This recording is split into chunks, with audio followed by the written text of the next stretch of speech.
pourquoi je suis totalement contre les contrôles de référence dans le processus de recrutement, alors que je suis pour les prises de référence dans les processus de recrutement. Je t'explique tout maintenant.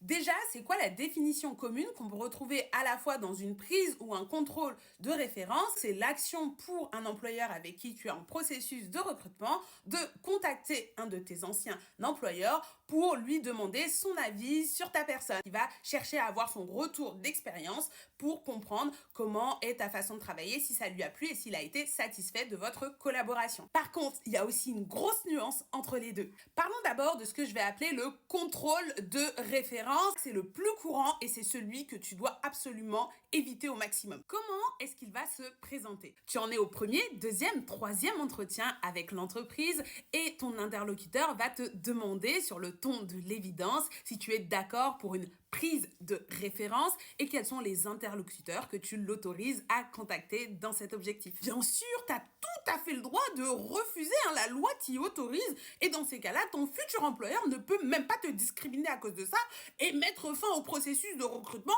parce que tu refuses de lui dire ce qui s'est passé avant. Pas besoin d'être Einstein pour comprendre que ce processus de prise de référence proposé par le recruteur est en réalité totalement obligatoire si on veut espérer être pris par l'entreprise. Outre tous les problèmes de biais, de subjectivité humaine, voire même de revanche qui peuvent entourer les propos du manager qui, disons-le, a le plus souvent été plaqué par votre salarié actuel, il va y avoir également une technique de manipulation plus ou moins consciente qui est derrière ce processus. Ce futur employeur, en vous imposant subtilement ce contrôle de référence, se place automatiquement dans votre esprit et dans le sien en position d'autorité et vous le contrôlez, vous êtes en position de soumission. Comme dans le cadre d'un contrôle de police, c'est lui qui détermine quand est-ce que ça aura lieu, c'est lui qui est capable de vous sanctionner si vous ne vous soumettez pas au contrôle ou de vous sanctionner s'il estime que votre passé n'est pas suffisamment sans tâche pour rejoindre l'entreprise. Ça, c'est hyper problématique parce que l'entretien d'embauche, c'est un lieu neutre où vous êtes sur un pied d'égalité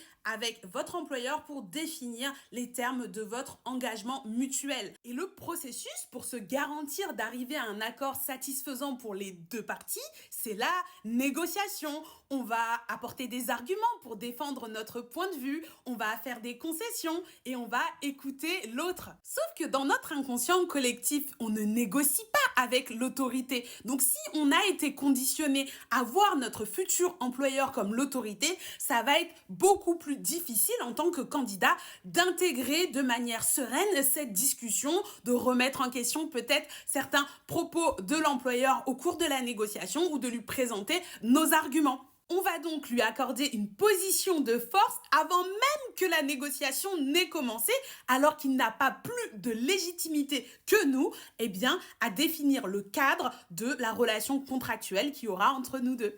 Ok Awa, je pense que j'ai capté la grosse douille du contrôle de référence. Par contre, je comprends absolument pas pourquoi tu dis que t'es pour la prise de référence. Mais parce qu'il faut pas jeter le bébé avec l'eau du bain. L'entretien d'embauche ou de négociation salariale, c'est une opération de séduction massive. Et tu aurais tort de te passer de tous ces témoignages de managers et d'employeurs satisfaits qui prouvent à ton futur employeur à quel point collaborer avec toi, c'est génial. En revanche, en tant que candidat, tu dois absolument être en maîtrise du cadre et de la mise en avant de cette prise de référence. Considère directement le témoignage de tes anciens managers et employeurs comme partie intégrante de ta stratégie de candidature.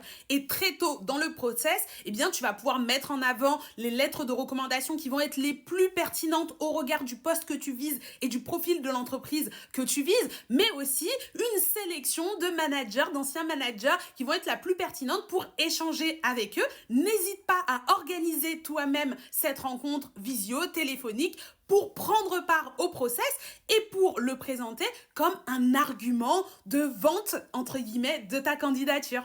En gérant ta prise de référence de cette manière, tu valorises ton profil, tu réponds aux besoins de réassurance de ton futur employeur. Et troisièmement, tu es dans la meilleure posture possible pour aller négocier un max de pépettes. Voilà mon avis sur la prise de référence et comment la gérer au mieux pour ne pas se faire avoir tout en étant pragmatique et mettant en valeur son profil de la meilleure des manières. N'hésitez pas à me laisser vos avis en commentaire et surtout abonnez-vous parce que sur ce compte, mon seul objectif c'est t'aider à level up ta paye.